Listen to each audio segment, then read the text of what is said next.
5:30, and it's time for a roll call for our regular meeting, please. Is Commissioner Patton going to be absent this evening, or do we? He's absent. Is he absent? Okay. Commissioner Patton's absent. Commissioner Barwick. Here. Commissioner Webb. Here. Commissioner Stecklin. Here. Mayor Absher. Here. Would you all stand and join with me in the Pledge of Allegiance, please? I pledge allegiance to the flag of the United States of America and to the republic for which it stands, one nation, under God, indivisible, with liberty and justice for all.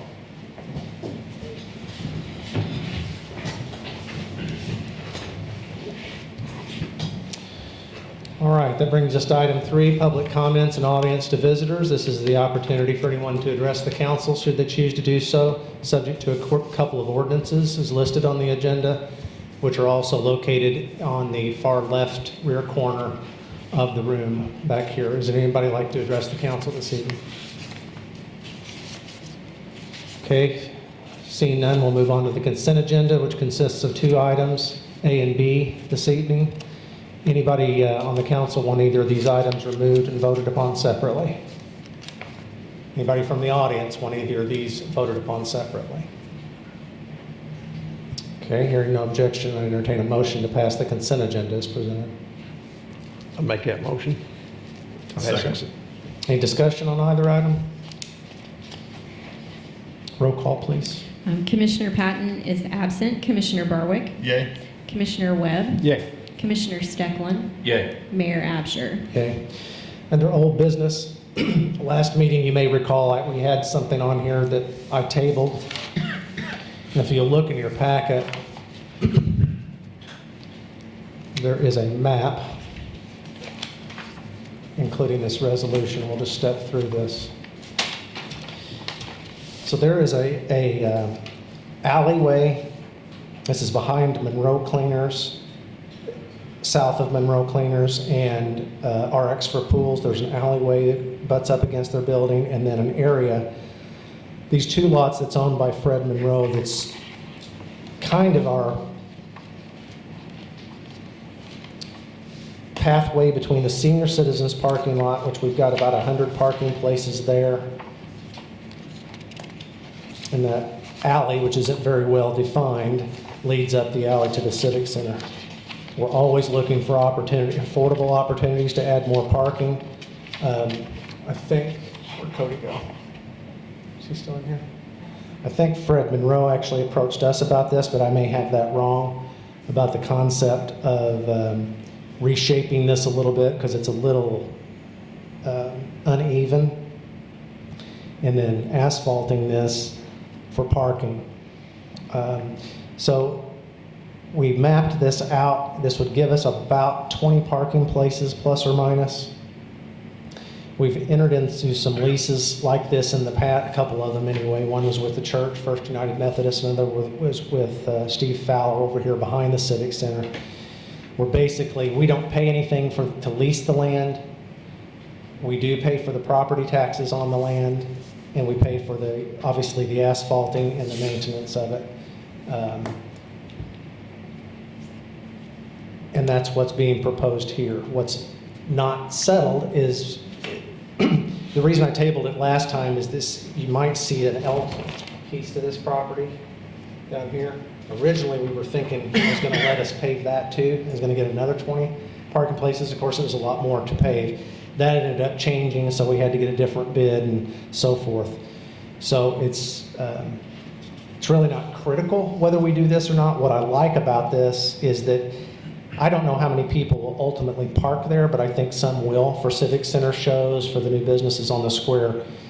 But it's not really walkable the way it's shaped right now. And what I like maybe as much about just additional parking is that it just creates a better environment for people to use the existing parking and get up to the square. But it's very much optional. It's just not that expensive to do. This resolution before us is 3 components. 1, authorizing the city attorney to prepare a written lease agreement, which we have not done yet. We haven't even shown anything to Fred Monroe. We just talked to him about it. give me the authority to execute that agreement. Again, this would be a lease for no less than 10 years. We won't be obligated other than the annual property tax and the maintenance of the asphalt lot. And the bid for asphalting this from E.T. Simons is $26,619.74, which we would use Hub TIF funds to pay for. So it's completely optional. Certainly don't have to do this. I think it would be an add, but I was really excited when we were doing the L because we were going to get about 46 parking places, but that's not what we're getting. I still think it's got some value there of doing it, but like I said, I'm kind of neutral on this project, but I think it would improve things. So I just wanted to discuss that first, see what you guys think about it. I have 2 questions. One, I'm assuming that these spaces will all be along one side of this? And No, actually, Is it wide enough for? Both sides. it'll be both sides. It's wide enough for? The driving lane will be up the middle, and then you'll park on each. Okay. Yeah, so be up against the north and south Okay. line. The other question I have, is there any way to get any lighting on this? There already is lighting, but we're looking at some options. That's Okay. Fred's willing for us to put some On the buildings there? updated LED lighting on the building, Okay. and I think that'll solve that problem. Okay. I just didn't want that to be a dark No. parking area. Okay. That's all I have. You think it's worth? Oh, from what's sitting there now? Yeah. Okay. That's, The problem is I really don't know if we're going to have 20 people parking there or not. I just can't, I have no way of knowing that. I know on farmer's market morning, there's a lot of people parking there. Well, that's true. that will help a lot. 2 mornings a week, but But think about whenever the new restaurant opens. Well, And then we're yeah. probably gonna have to look, and we've discussed this before, possibly into some type of a shuttle system maybe. Cody and I were just talking, glad he you and I brought that talked the up. other We've day. got some ideas at some point to talk to you about this. I mean, we're adding a lot of things, wanting to bring people to the square, and parking is a premium, so.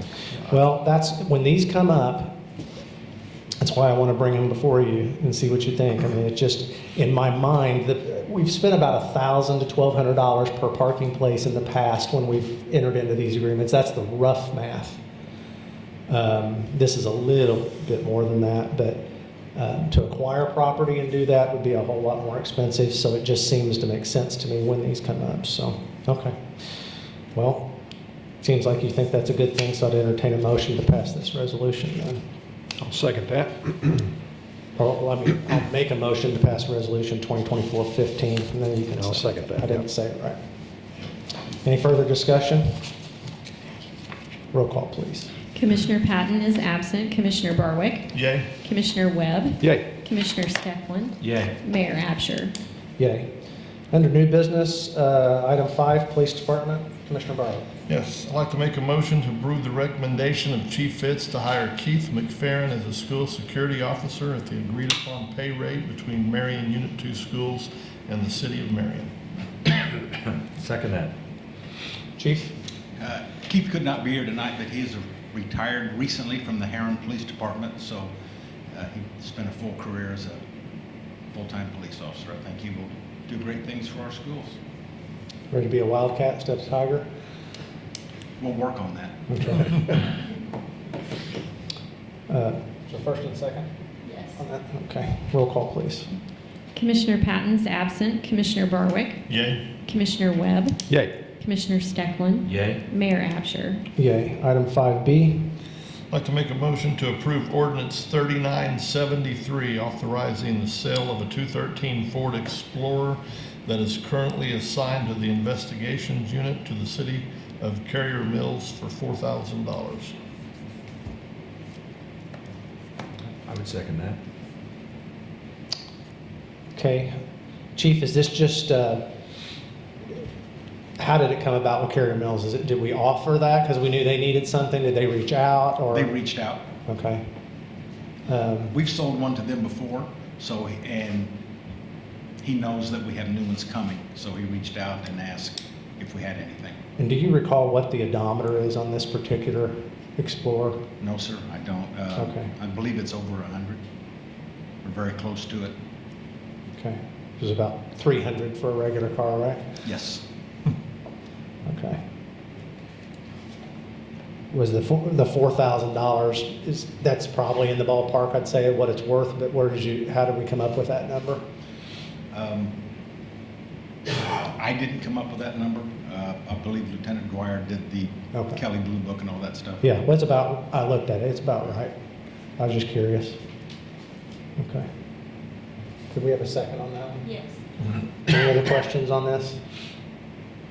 Is this one we've already replaced, or are we gonna have to replace this one then? No, We've already replaced it. yeah, the one to replace it is here. Okay. We're just waiting on, to get outfitted with the radios and stuff. Okay. Okay, roll call, please. Commissioner Patton's absent. Commissioner Barwick. Yay. Commissioner Webb. Yay. Commissioner Steckland. Yay. Mayor Absher. Yay. Item 6, Street Department. Wendy, you crafted this, and I don't remember, I remember some of the discussion, but you want to walk us through it? So it was kind of brought to my attention that we wanted to limit or restrict larger, essentially semis, from being able to go through downtown, go along Main Street, through the new roundabout and some of the things that are going on over here. We had learned from IDOT that Main Street is not considered a truck route. Therefore, the law gives the local jurisdiction the ability to restrict weight limits on that road. So in talking with Doug, and a little help from Mr. Ziegler over here, this is kind of what we put together, is this ordinance to restrict, eliminate it to 30,000 pounds, and I believe 50 feet in length. Are we not worried about trucks coming from the north, or is it already restricted? I was just curious. So this is for Main Street. Yeah. Between Court Street and Fair Street Okay. is where this would be limited, and we would have to post signs, obviously. So what happens if a truck comes down North Market? Well, I've not been talked to about Market Street. I'm not aware of, I don't know if. I think we Market- already have weight restrictions. I know we do on South Market. Yeah, because of the bricks, Yeah. yeah. I'm not, that's a good I don't know question. about though. North Market. Okay, what are we gonna do about, let's talk about going towards Court Street, RX for pools. Trying to think of any other business there. The small freight trucks that come in and bring their freight is gonna be more than 30,000 pounds, I'm sure. Same way on East Main Street, any trucks coming to the school to unload? Are there any other businesses? You got the APC Marine. I know Over here. Doug did quite a bit of homework on this, trying to come up with a weight that he thought would allow for some of the regular delivery trucks, school buses, things like that that do routinely drive through here. But this is something we can also always revisit if it's a problem. Are we allowing any exemption? A lot of times IDOT will have a certain highway, X number of pounds is the limit, unless it's loading or unloading, and they're allowed to, travel a certain distance to unload. That is not put in here. I mean, any of these small semi-trailer trucks, the freight trucks, is gonna be over 30,000 pounds. And I don't, delivering to the school, delivering, like if RX for pools is having baking soda delivered, in pallets. They don't get just 200 or 300 pounds. I'm sure they're getting a large load. Even the lumberyard, Stotler Lumber, which I guess they've got that small road. Could that not just simply add language and say something allowing for local deliveries of product with the businesses within that stretch of road, though? No through traffic, but to Right. be able to load and unload. Because I think the goal here is to Yeah. be able to reroute truck traffic. Right. Think about it when they get off of New 13 onto where Old 13 meets and come down, be able to route them back north on Fair Street, which is a truck route. It's engineered to be a truck route. Then they could get back on 13. Same way using Court Street, they would divert Court Street, which again, obviously is IDOT controlled and engineered to be a truck route. So I think it's, this also serves to get a basis for notifying Google and the different mapping apps Correct. that let these truckers know that they're supposed to use a different route and to give, it would route them that way.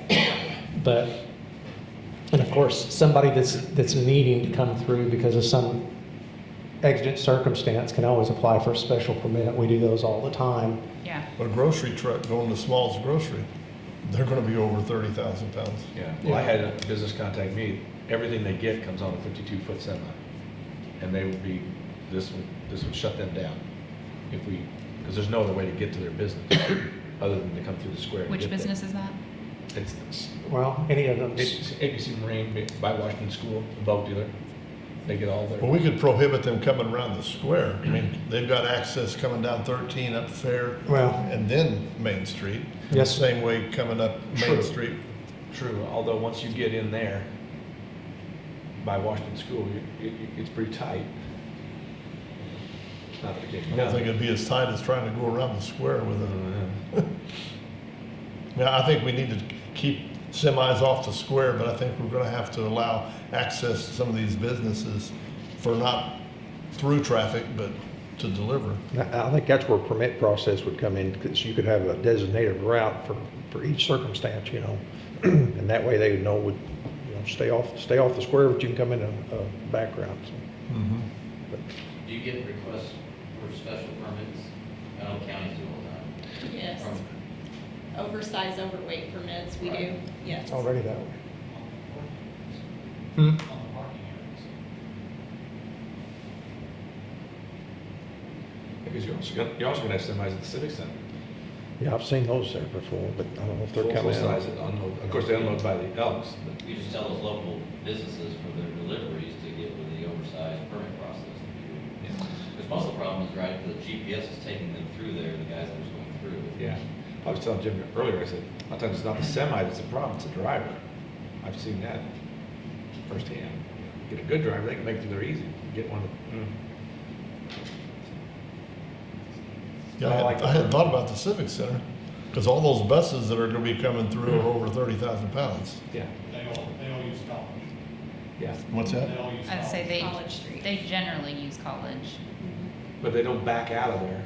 They gotta, like the ones I've I seen. still think they don't go around the square though, at least not very often. I don't know. I know some of a couple shows have had semis in there, parked in the back, besides the tour buses. I think we need to figure out some different language that allows for local deliveries, local tour buses, those kinds of things, that the goal here is to restrict through traffic. That's what we're ultimately trying to do, I think. Because, That's gonna be difficult to do unless you create some sort of permitting process like you've talked about. well, then we've got to I guess we need to give some more thought to this, because it's not just the ones you mentioned. Salvation Army has a truck that brings their mattresses, and while those might not weigh that much, I'm pretty sure that's a 53-foot trailer that I've seen on those. And you said 50 is what the ordinance, is that the truck and trailer or the trailer? That's the length that Doug had given me. Okay. 50 will allow those, like what I've seen is US Foods smaller. semis. Yeah, that would be, but basically, That'd at cover those. 50, every semi-truck you are prohibiting at that Full point. semis, yeah. Brian, you know that the new square geometric, so to speak, is it allowed for a 52-foot Oh, trailer? yeah, it Yeah. can handle a large semi, Okay, not one that drives poorly. yeah, okay. I'm just curious. It comes through too There- fast. therein lies the Part of problem. our process with the intersections I said with IDOT is approved for a large semi, I will say W65, I mean the big one. Okay. So it had obviously trouble during construction for several reasons, but when it's finished, it can handle it. I am not for trying to create this permitting process for local traffic, because it's going to be repetitive and it's just going to be turned into a I burden. think that So would be a headache. I think we have to figure out something that can craft some language to make it clearer. But to your point, I'm just going to be blunt. And to your point, what this really is trying to solve is that a bunch of, and I hope I don't offend too many semi-truck drivers, because the good ones, I don't think I will. We have a great percentage of semi-truck drivers in the country that maybe haven't taken all the schooling that they needed to. We had one on West Main Street in front of, know, if Chief, if you were aware of this, but fortunately, my boss was right in the middle of it, so I got to hear all about it. I don't remember if it was eastbound or westbound, but that trucker right in front of the older Dairy Queen on West Main decided they needed to do a U-turn on Main Street. And I think they ended up jackknifing. Yes. You recall this? Maybe. Okay. The stuff these guys do is crazy. They're not from here. They've never been here before. The goal here is to try to get the GPS systems to route them differently. I mean, if you're just going to call it, It's going to be worse than Mach 1. probably. So, I mean, that's the ultimate goal. I don't think we really are trying to restrict somebody from delivering meat to smalls, or that's not the goal here. So I think we need to work on the language maybe a little bit. If you're saying that's not going to be permitted in the way it's written, can we revisit that a little bit before we act on it? Okay. Yeah, we can absolutely table this and look at some Okay. ways to allow for some sort of like loading and unloading local delivery options. I think if we try to do a permitting process or say only local, I mean, there's no way we're gonna be able to enforce that because we're never gonna know who's a local vehicle and who's not a local vehicle. That would be Well, hard to- that's what I'm saying. Maybe we need to take a breath and just rethink this. We can get with Doug a little bit and see. There's got to be a way that can be accomplished, I would think. But I agree with the concerns that are brought up here. So let's table that for the moment. Water Department, item 7A. Commissioner Steckland.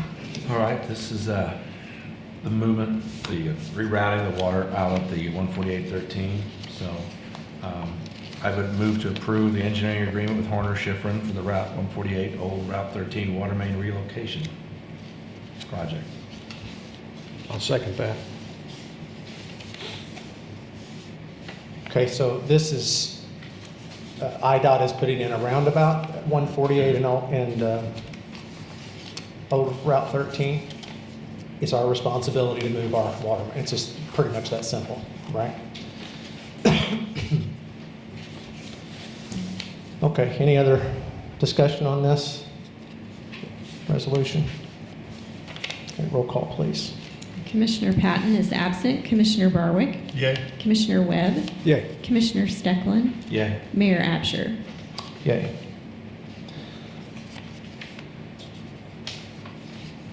All right, under 8A, I'll ask Cody to come up and talk about this. This resolution 2024-16.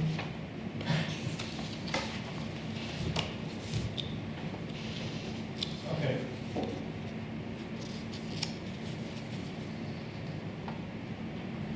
Batteries are dead. I'll talk quick. So there's a map in your packet. It basically covers, this ITAP application covers a finger of the Crab Orchard Greenway that would connect Joseph Cannon Way.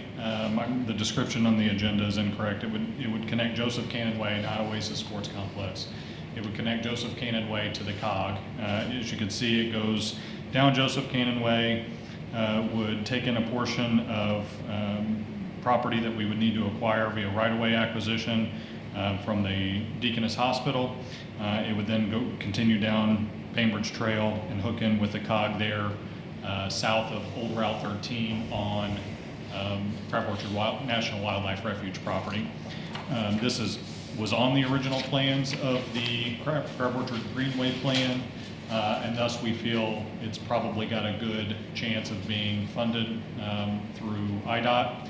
This would also pave the way, see what I did there, of allowing us to continue with ITEP applications in order to build out a bike network or a walking path network in and around the mall area, which I feel like over the next few years will be absolutely essential for the safety of pedestrians in that area. So this is really an investment in future ITEP applications, if you want to look at it that way, because without a tie-in to the COG, there's not a great level of confidence that ITEP applications for walking, biking paths will be approved in Southern Illinois with the existence of the COG. So it's kind of stepping stone to a more broader application in the coming years.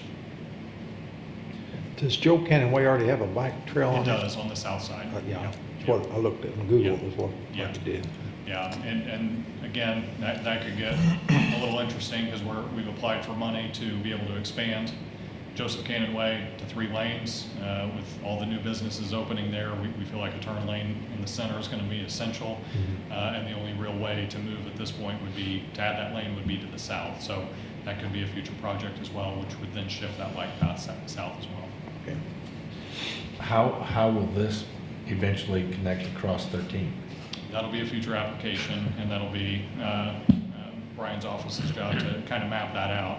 I'm guessing it'll go under 13 there at Sinclair, not Sinclair, The other one, Marathon. Marathon. That would be the easiest way, the safest way, going under Marathon, but, and then build the network out from there. It kind of makes sense, people that maybe come into town, stay in the hotels, but wanting a bike and take off from the hotel and hit. Well, and a comment was made, you know, especially if you drop your child off at the sports complex for practice or something like that, and you don't want to sit there for an hour, you can hop on the trail and, you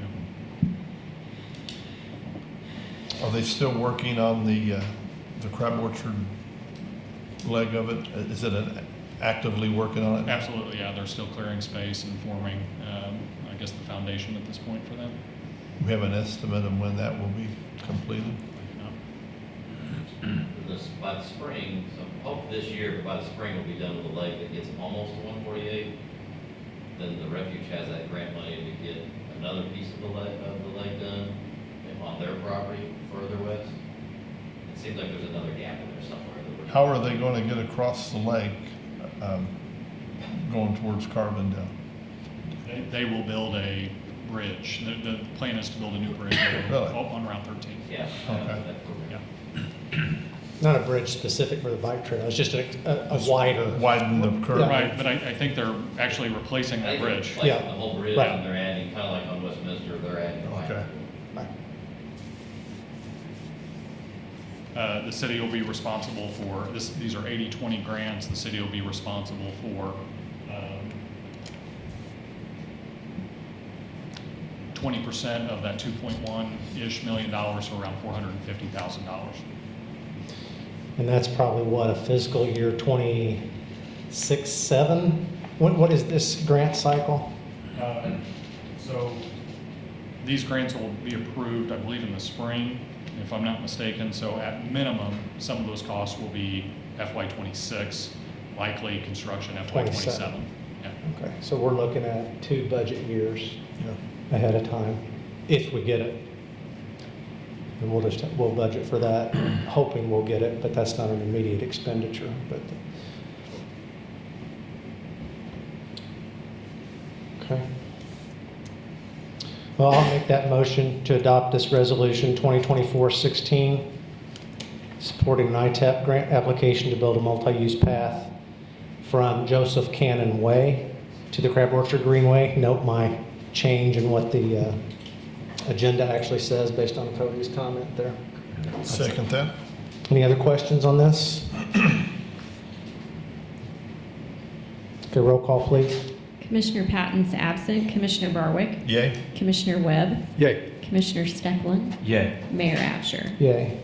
Item B is a pretty short list of residential TIF 1, residential TIF 2, and it looks like hub TIF grant agreements.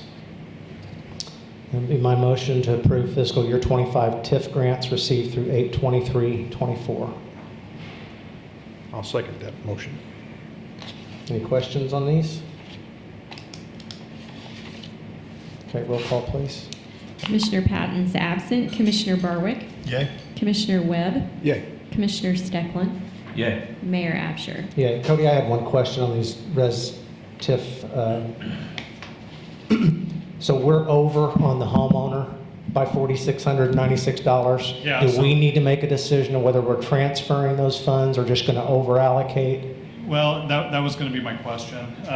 So that last application came in, and the choice is to either fund their full application or to just fund I think about $1,200, $1,300 of it. So I put it on the spreadsheet to fund the entire application. We have enough money in residential TIF 2 to cover that little overage. And then if you see that note at the bottom, I've had some others come in as well that we may deal with at a future date.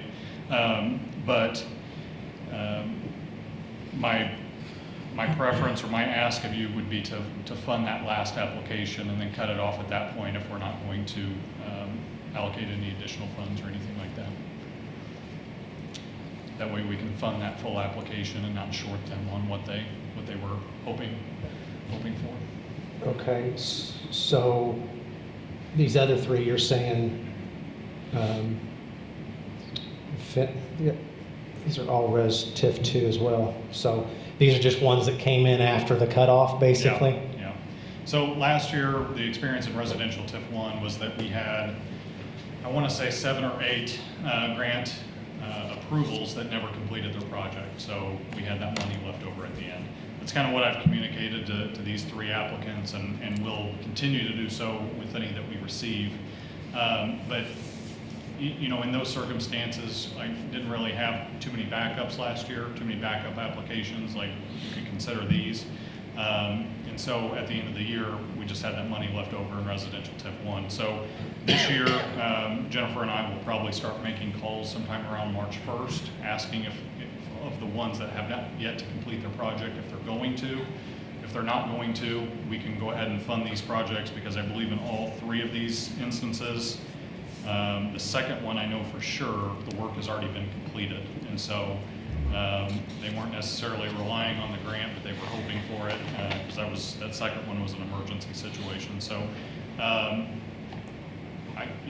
think that we will likely have some applicants that don't complete their project, and so there will likely be money left over, but no crystal ball. I don't know.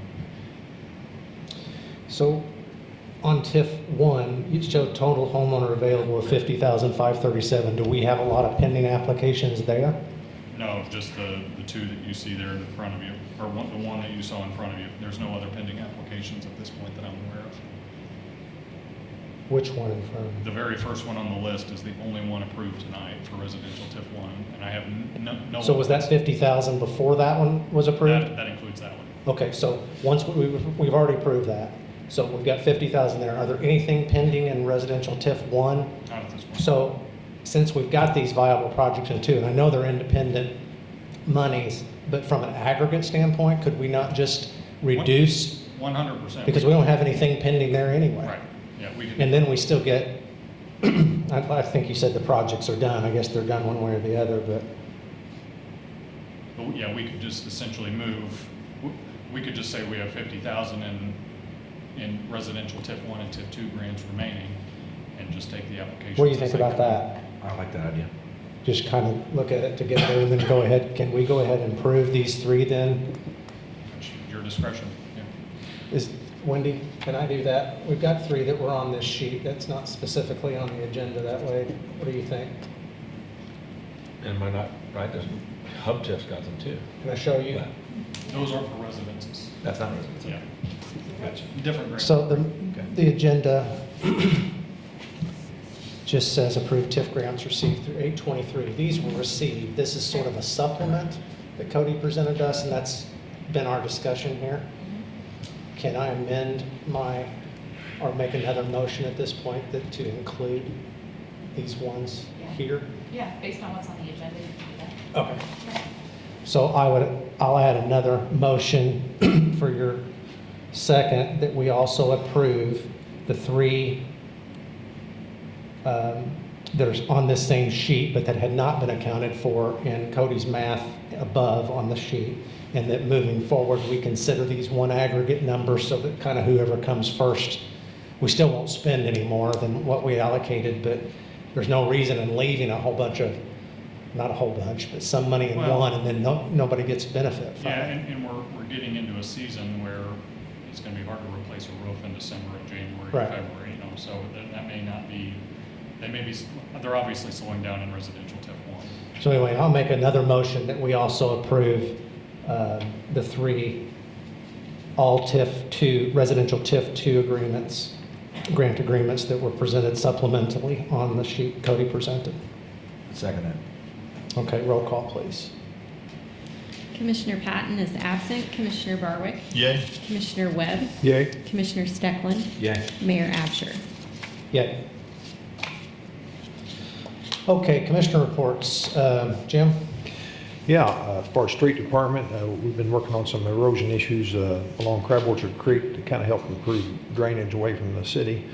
Been working on sidewalks on Otis to William Street, some drainage work on Gregory and Fair, did some tile work in preparation for a new sidewalk along Fair Street from DeYoung up to Morningside.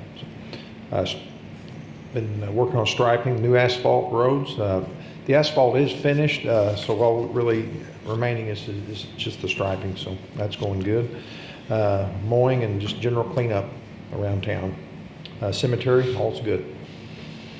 Commissioner Steckland? Water department, we had 5 meter pits repaired or replaced, 8 water leaks repaired, 16 services were updated, and 3 fire hydrants were repaired since last month. It is end of month trivia, so I've got 2 tonight. This is the first one is a true or false question. It takes more than twice the amount of water to produce coffee than it does tea. True or false? No. The answer is true. A lot more rinsing on the coffee than it is the tea. Second one, which has more water, a cucumber or a watermelon? Percentage-wise, not total volume. Preface that. Cucumber. You're correct. Cucumbers are 96% water, watermelons are 92% water. So there's your trivia question for tonight. Show your knowledge when you go home on water. Mr. Barwick? I have a report from the fire department for the month of July.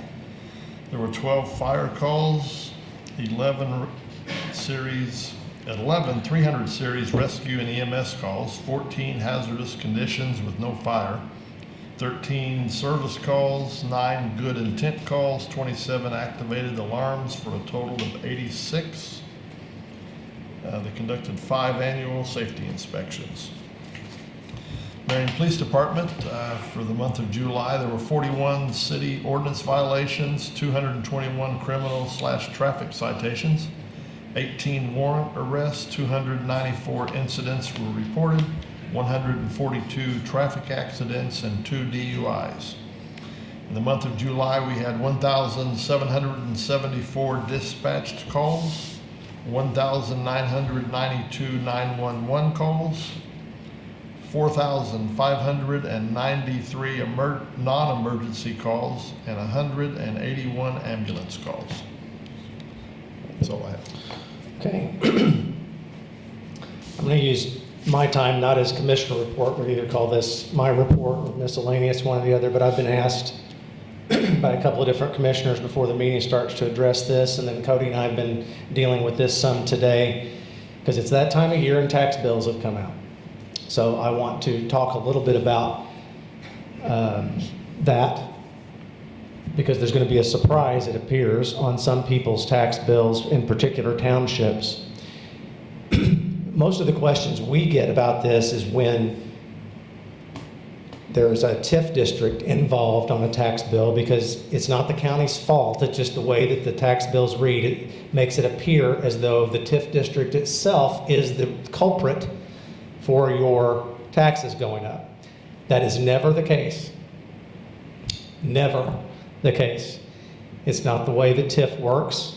It's, matter of fact, if taxes never went up, there would never be, or they weren't reassessed or anything, there would never be any money in TIF. So it's just not the way that it works. It is not a taxing district. We don't levy taxes in TIF. It's just how the mechanism of the TIF law works is that any additional taxes beyond a certain point get allocated to TIF. That being said, and I don't know how else I can say it, but I have to say this many times, as does Cody every year, and so I want you guys to hear it so that you can repeat it. If you have a tax bill that has TIF on it and you're upset, a TIF line, And it shows some big number going into TIF, and you're going to see some of that this year, and I'll discuss that in just a minute, why. This is all you need ultimately understand. And some people either just choose to believe me when I say this, or they absolutely refuse to believe me when I say this, but I will promise you this to a certainty, and I can prove it to a mathematical certainty if I had your bill in front of me. If everybody came in with pitchforks and demanded that we remove TIF, theoretically, that could be done. Your tax bill to the penny would be the same. To the penny. TIF has no bearing on how much you're paying. It only has a bearing on where that money goes. I don't know how else to put it more simply than that, except as another way of saying the city has no control over the mechanisms that cause your tax bill to go up. Those mechanisms are how much does the assessment or the assessor think your property is worth, and how much do the taxing bodies that are involved levy against the aggregate amount of those properties. And that is what actually derives the tax rate that you list on your bill. For example, how much rate does the airport get? The airport doesn't actually set that rate. They just tell the county how much money they levy for the year. The county divides that by all the amounts of the property in aggregate, and that derives mathematically that tax rate. That is not what TIF does. That doesn't work that way. Now, the reason that I say this is timely is because the county, I know I've got my tax bills in the mail today, as many did. I wish I could, in no way am I trying to throw the county under the bus, I'm just reading facts here.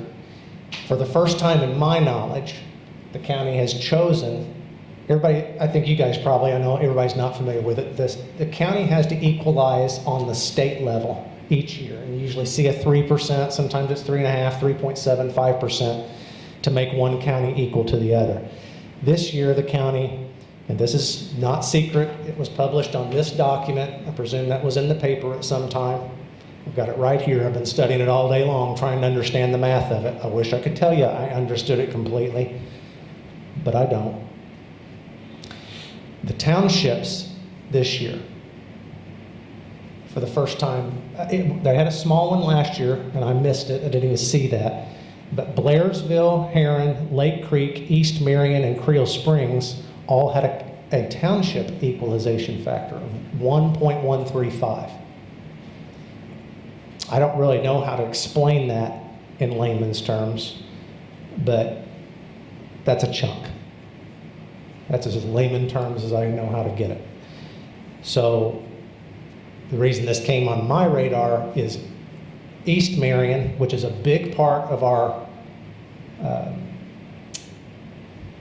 think that's from Van Buren Street east, if we looked at it right. Pardon me, that East Marion Township, by the way, which extends well out of town, which is also how I got it on my radar, because there were people, including my parents, well out of town that had a huge increase in their property tax. But it came to our attention because I guarantee you people are going to look at that. That's in residential TIF 1. We just talked about that. If they're in residential TIF 1, more than likely they're in East Marion. And they're going to think, without question, that it was TIF that drove that. TIF had nothing to do with it. Matter of fact, if their taxes had gone down, TIF would have gone down. That's just the way that it mechanically works. So, I will read to you verbatim from the county's notice in hope of preemptively causing some direction to the proper authority. Questions about these valuations should be directed to Alex Simpson, County Assessor, 407 North Monroe, Suite 205, Marion, Illinois. And gives his phone number and email address. And I'm not trying to cause more work for Alex. I'm sure his work is cut out for him, but I literally don't know how to answer these questions. I've never seen an adjustment like this between townships, but these are the facts I know. I've already stated it. TIF doesn't drive any of it. If property taxes never went up, there'd be zero money in TIF. We'd never have any money for these grants or anything else. That's just the truth. Secondly, the city does not levy a property tax except for $100 to be distributed amongst all properties. At my home, I paid the city 4 cents this year. Cody, I think, paid 2 cents on his house. And you'll look on your tax bill, if you're in the city limits, this particular one right here says City of Marion, and it shows 0. So all those 4 cents and 2 cents actually add up to about $66. That's what we end up getting from the county. I'm still not sure how we levy 100 and get 66 or $7, but that's also how it works. So, and we only do that for mechanical reasons because we had to leave some levy in place. If you recall back when we passed residential TIF 1, we discussed that kind of ad nauseum, and so I'm bringing it up again. But this is a tough year for everybody. It's always seems to be a shock, but there's going to be some people with some real shock on their tax bills, I'm afraid, this year. And I don't know how. I'm glad to take your phone calls. Cody will take your phone calls, and in no way are we trying to deflect, but the city didn't have anything to do with it. We don't set those tax rates. We don't drive those mechanisms. And I, quite frankly, don't know how to answer this issue on the township equalization factor. I'm sure I've not seen that before, at least at this scale. So anyway, we'll do our best, won't we, Cody, to help you answer your questions. But this is part of the unfortunate part of the way that the TIF is laid out on tax bills. It's, again, I can understand why people would read it that way.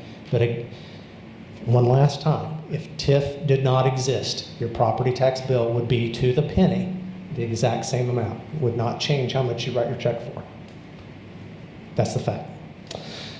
So that'll be my report. Anything else under miscellaneous to come up from anybody on the council? You've got some information. Can I talk to you before we go into this so I understand what that information? Chief, do you have anything to come under miscellaneous? Wendy, you have anything to come before the council? Okay, well, I'm going to ask for a little short recess. I want to confer with Chris and Cody on an issue that I may need to bring to your attention under miscellaneous.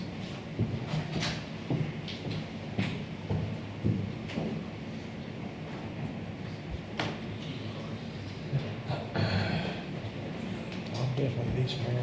That's who's mine went up so much. I'm gonna need some air. Okay, I'm ready to resume the meeting. Before I get into this issue, which I do need to bring to the council's attention, that came up this afternoon, I'm going to ask Cody to give an update on construction on the square so that everybody knows where we're at in that process, and also give a construction update with Boynton Street Community Center, please. Yeah, so the square project is nearing completion, but some of the hardest work is yet to be done. So over the next 2 weeks, the contractors will be putting the pavement markers in, the lighted beacons that'll be illuminating the crosswalks in the pavement, and then they'll be making final preparations for milling and paving the week of September 9th in the 4 quadrants, the week of September 9th through the 13th. That'll be done at 9 p.m. to 6 a.m.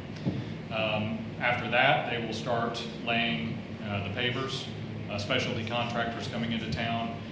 They will be laying sand and then the brick pavers with a specialized machine that does that work. It's presumed that, or I guess it's hopeful that each corner will take 1 week to complete. So parking in that area that week will be shut down while the contractors can be in there working.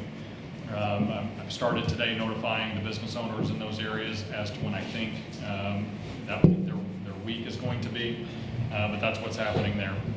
On Boynton Street, if you've driven by lately, there's 2 projects going on. One, I think today we set the pole for the new LED sign that was approved a few meetings back.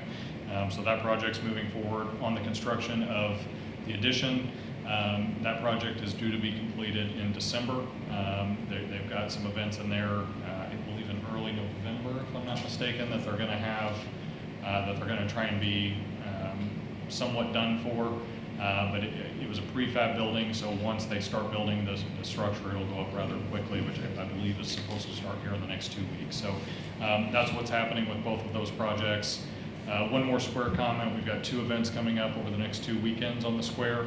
This Saturday is from 6 p.m. to 9 p.m. is the Southern Illinois Truck Showdown Cruise-In. That'll be in conjunction with the SI Truck Showdown event that's going on that day out at Mountain Dew Park and in their parking lot. We're expecting 70 or 80 vintage cars up here that evening. There'll be a full band on the square as well. There's also a concert at the Civic Center that night, so tread lightly as you'll be up here.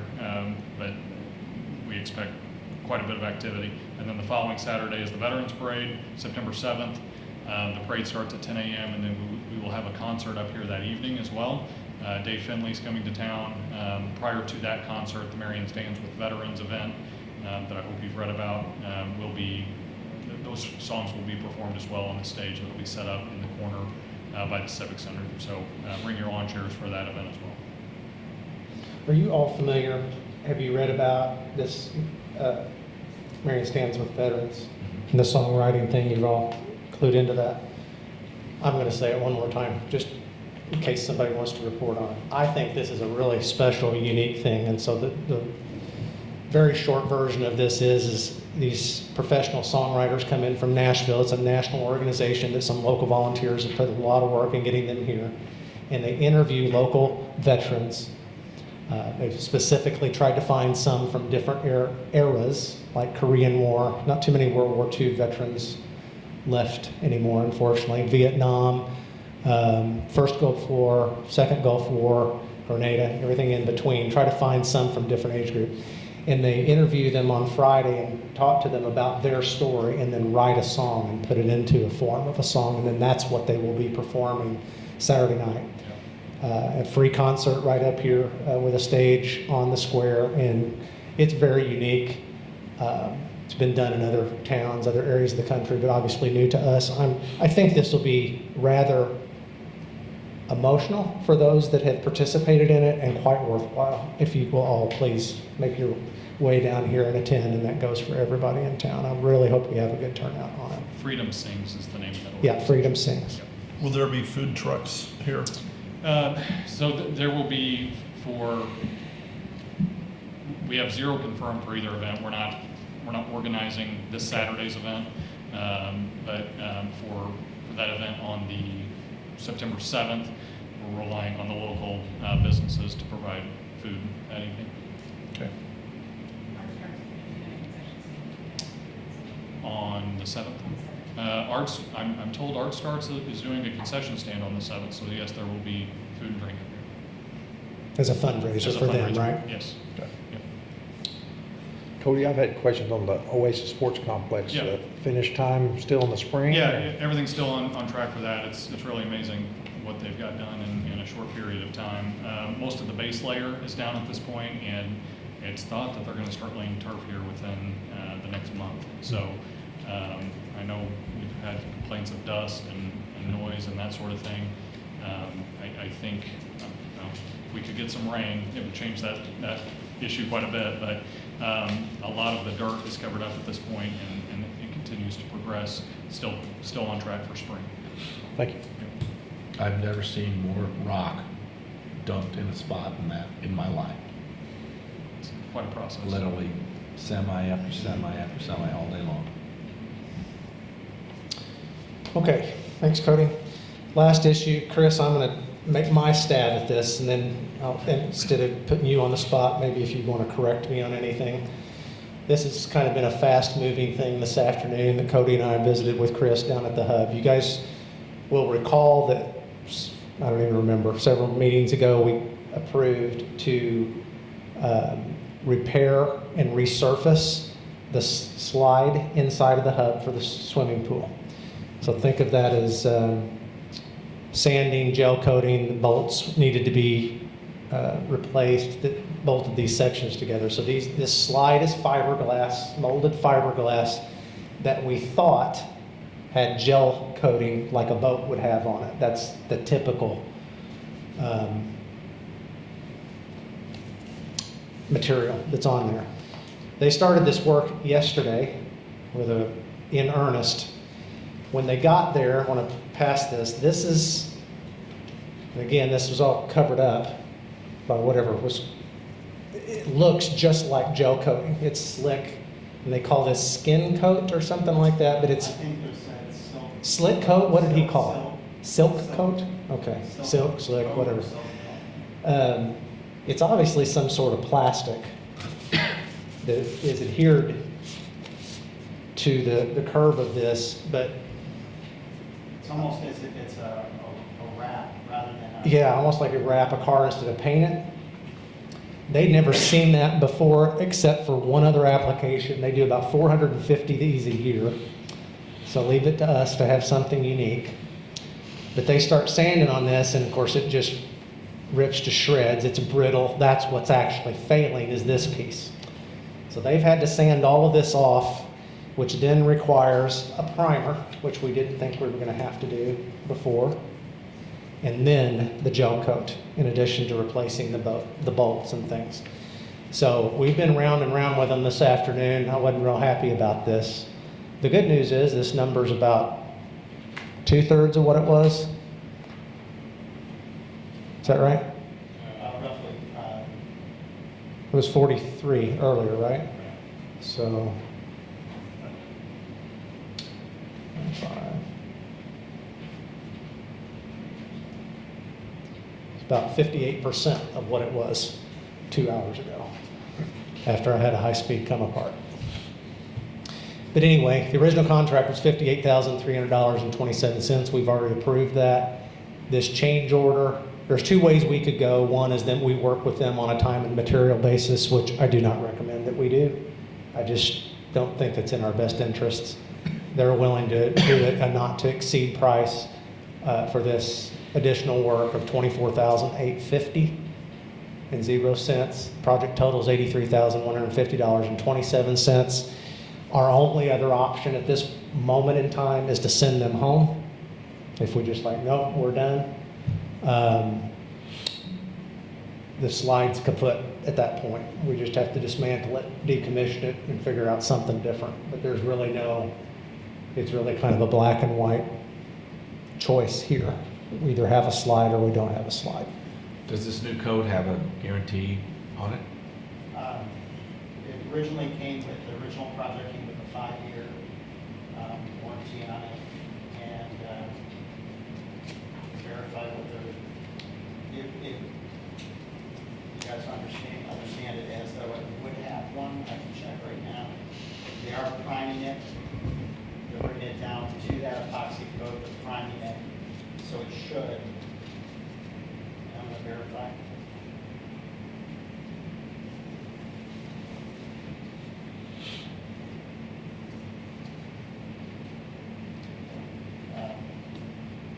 It should, because there was an option previous to this offer that would have voided a warranty because they were concerned about the adherence without the primer. So this is with the primer.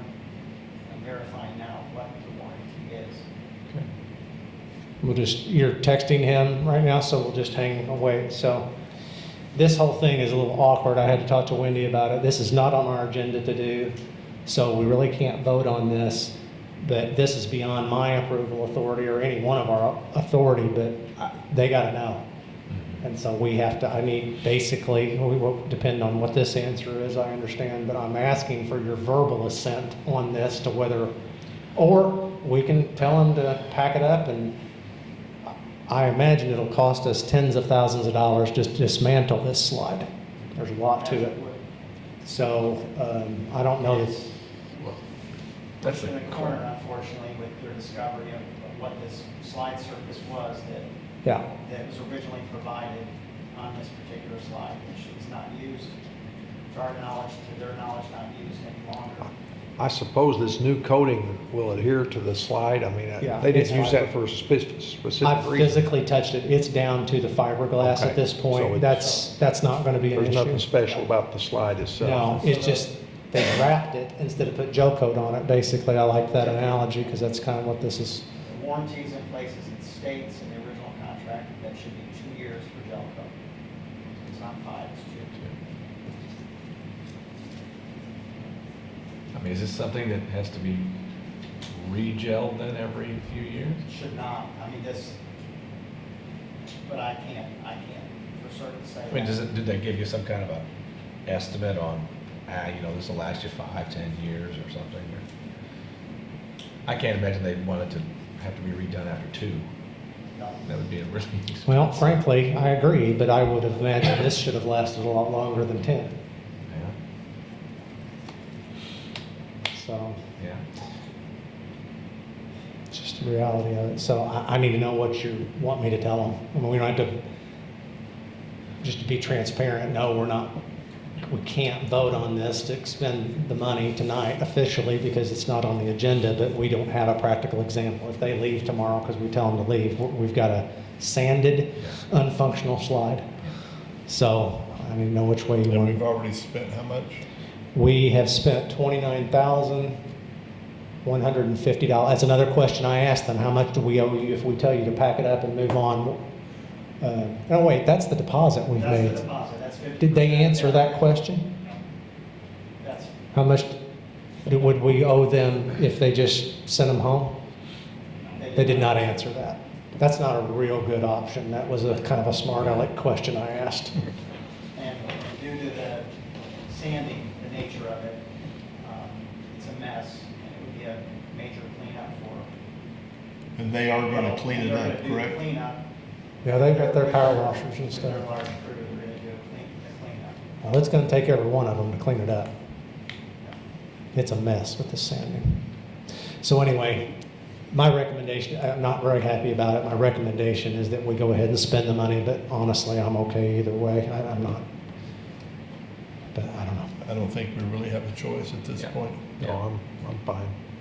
Yeah. All right, Chris, tell them to proceed with this number 2 change order. Option B, $24,850. And then Cody will have to get this for legal reasons on the agenda for next time. And We need to make sure that they're aware that if there's any other change, to stop work and not do it like they did this. I think they're pretty clear about that at this point. Okay. Not real sure, but pretty sure. What do you think, Cody?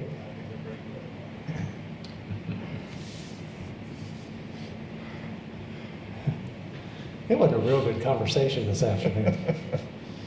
A little tense. Okay, anything else under miscellaneous? I think you should report on our sister city visit. Oh, that's great.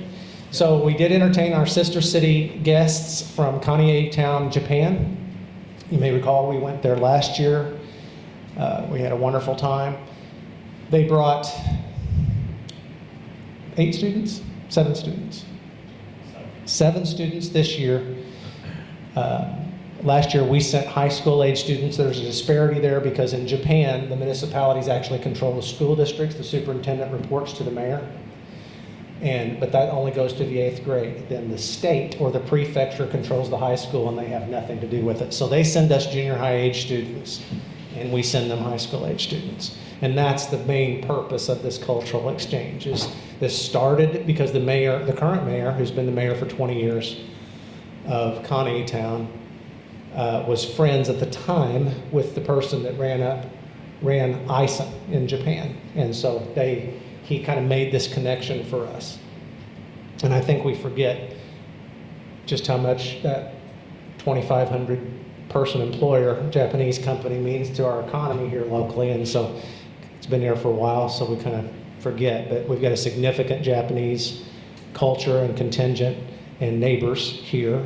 And so we think that that's certainly worthwhile to go through. But they were here from Tuesday until Saturday afternoon, and they went on tours from everything from Pepsi to Ison to Walker's Bluff. They took us out to dinner once. We took them to a barbecue at the Elks Lake lot and had some boat rides and had a grand time. And we're planning on visiting them again next October, I think, with a contingent from Marion. But the city, this really gets paid, most of it gets paid for by the Chamber of Commerce. It's been their program for a long time, but we've been meeting together with them for a long time. The city has some expense behind it, but not a great deal. And it's just been a wonderful program. I certainly didn't understand this and could not have understood the value of it when I got into office. But I think it's really important, and I think we should continue to support it. And one thing I may want to talk to you guys about to work into next year's budget. So they pay for their students to come over here. And as you can imagine, that gives them a lot of selectivity on who comes here and what students they think will take back that experience more. We've always left it up to our high school students just to pay for it, Now, they don't, basically all they have to pay for is their airfare because they stay with host families over there, and that's where they get the majority of their cultural experience. But I think we need to, I've got kind of a plan in mind to discuss with you. It's not fully thought out, but I'd really like to at least, I'm not sure what my word is, subvent or support maybe up to half of those plane tickets for say up to 10 students, 8 students, something like that, in exchange for maybe some public service. Maybe the students could work at Boynton Street for a few hours, or at the library, or Civic Center, maybe at the Hub, who knows? Maybe they just sweep up trash, some sort of civic service or something. But I think we need to up our game, because in the past, I've been told, I don't think it was this way last year, but in the past, unfortunately, not everybody can afford a plane ticket to Japan. And so I think maybe we're leaving some people out that would be very well deserving of it. And so I'm looking to ask you probably in next year's budget for maybe a $10,000 support of that effort, something along as a preview. But anyway, and I encourage any of you. I had to pay for my own plane tickets when I went over there, so you'll have to pay for yours. But I think you guys would be welcome to go, any of you, and it's one heck of an experience. I will tell you, your ankles are going to swell to about like that on the plane. That's uncomfortable. Right, Cody? Mine were tree trunks for about a half a week after we returned, and you'd be exhausted, but there's no experience like it. So I hope you guys will consider that. Again, that'll be a little bit over a year from now, about 14 months from now when we'll travel. So thank you for reminding me of that. They did leave, I don't know what's in these boxes, but they left these for you guys to share. I hope they're not perishable because they've been sitting here since Thursday. I'm going to tread with care. I think it's food. Did you open it? We got Not this yet. far. What is it? We don't have a knife. It to is use securely. Oh, here, it's got a little pull tab on it, maybe. I think they're sardines. Great. Sushi. Oh, it's Hey, sushi. fresh sushi. 2 weeks ago.